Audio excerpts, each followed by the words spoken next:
Luxettipet CSI చర్చిలో good Friday వేడుకలు ఘనంగా నిర్వహించుకున్న భక్తులు ముందుగా చర్చిలో భక్తులు భక్తి శ్రద్ధలతో యేసుక్రీస్తును స్మరించుకుంటూ ప్రార్థనలు చేశారు. చర్చి పాస్టర్ రేవడైన్ డేవిడ్ పాల్ పాస్టర్ మాట్లాడుతూ సర్వమానవాళి పాప విమోచన కోసం యేసు త్యాగం చేసిన రోజును స్మరించుకుంటూ క్రైస్తవులు గుడ్ ఫ్రైడేను భక్తి శ్రద్ధలతో జరుపుకుంటాము అని, గుడ్ ఫ్రైడే ద్వారా యేసుక్రీస్తు శిలువలో పలికిన 7 మాటల ద్వారా క్షమాగుణం, బాధ్యత, ప్రేమ, పాపపు ఒప్పుకోలు, దయాగుణాలను అలవర్చుకోవాలన్నారు.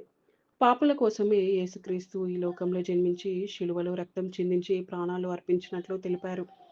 పాపపు జీవితాన్ని వదిలి క్రీస్తు చూపిన మార్గంలో నడిచి పరలోకం చేరాలని బోధించారు.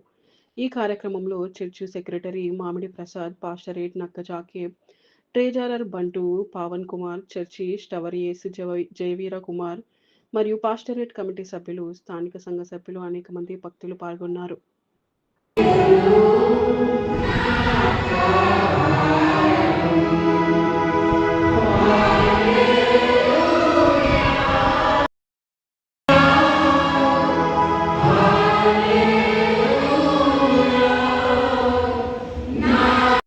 మనుషులు చూడని వాడుగా ఉండేది.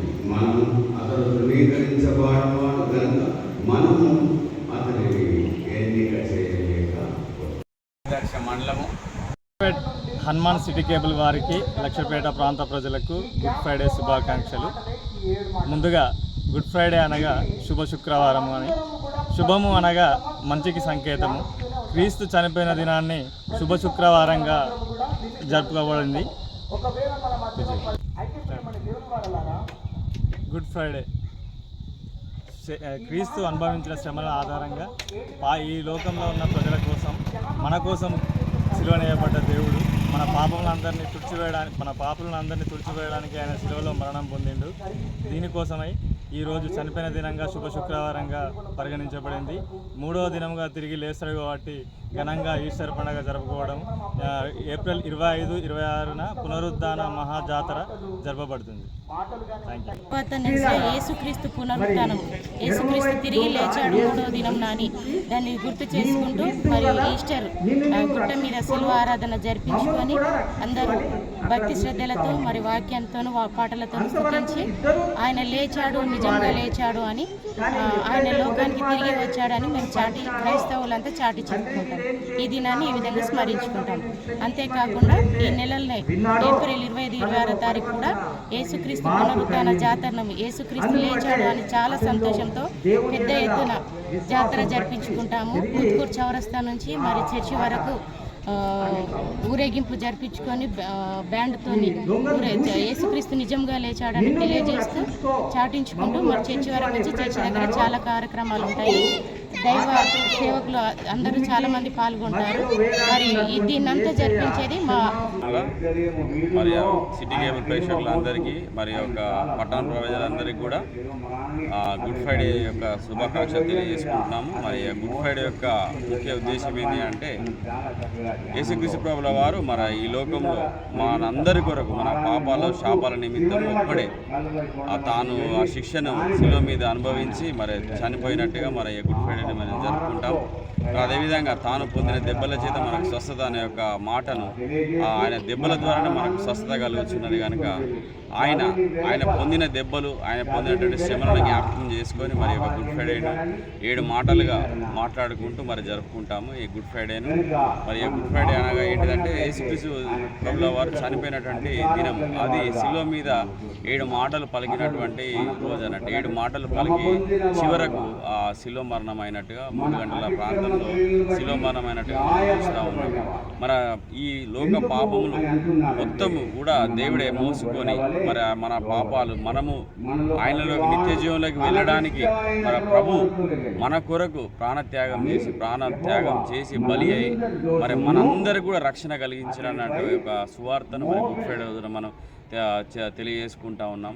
మరి ఈ యొక్క గుడ్ ఫ్రైడే రోజున ప్రతి ఒక్కరు కూడా మరి ఉపవాసం చేసి మరి దేవాలయంలోకి వచ్చి మరి యొక్క ఈరోజు శుభ శుక్రవారం అంటే గుడ్ ఫ్రైడే ప్రపంచమంతటా జరుపుకుంటున్నారు. అది యేసుక్రీస్తు శిలువ వేయబడిన రోజు. 40 రోజులు ఉపవాస దినాలు ఉంటుంది. ప్రతి ఒక్కరు ఉపవాసం ఉండి ఈరోజు యేసుక్రీస్తు మానవుల కొరకు చనిపోయిన రోజు. దీనిని ఈ లక్ష్మీపేట సిఎస్ఐ చర్చిలో చాలా ఘనంగా దాదాపు 1000 మంది చుట్టుపక్కల ప్రాంతాల వారు వచ్చి దేవుని ఆరాధిస్తున్నారు. దేవుడు ఈ పాపుల కొరకు తాను శిలువలో బలిగా అప్పగించుకున్నాడు. అతని యొక్క శిలువ మరణం గురించి దైవ సందేశం చాలా చక్కగా విశ్వాసాలు అందిస్తూ దేవుని స్తుతించి పాటలు పాడుతూ ఈ యొక్క గుడ్ ఫ్రైడే ఘనంగా జరపడం జరుగుతుంది. ఈ సందర్భంగా సిటీ కేబుల్ వారికి ప్రత్యేకమైన ధన్యవాదాలు తెలియజేస్తూ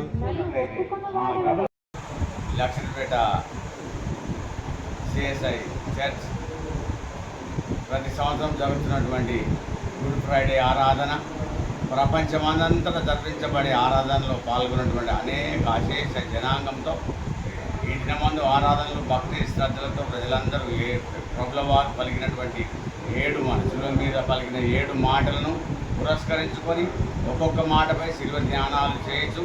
వీళ్ళందరి యొక్క ఆధ్యాత్మికతను పెంపొందింపజేయడానికి ఈ పండుగను ఎంతో సమాధానంతో, భక్తితో, వేదనతో ఈ యొక్క ఆరాధన జరిపించుకోవడం ఆనవాయితీ. వచ్చిన జనావాళి అందరికీ కూడా దేవుడు నిండైన సమాధానం ఇవ్వాలని, ఈ మాటల్లోని అర్థాలు గ్రహించినటువంటి బిడ్డలు వారి జీవితాల్లో గొప్ప మార్పుతో సమాజానికి, సంఘానికి ఎంతో మేలుకరంగా, సమాధానకరంగా, ఆశీర్వాదకరంగా, మేలుకరంగా ఉండే విధంగా వారి జీవితాలు మార్చుకునే విధంగా ఈ సందేశాలు ఇవ్వబడతాయి కనుక ఇటు విషయాన్ని దేవాలయంలో బోధించడం జరుగుతుంది. మరి వచ్చినటువంటి జనదేశం అంతటి కూడా యేసుక్రీస్తు నామములో మన తెలియజేస్తున్నాం. Thank you very much.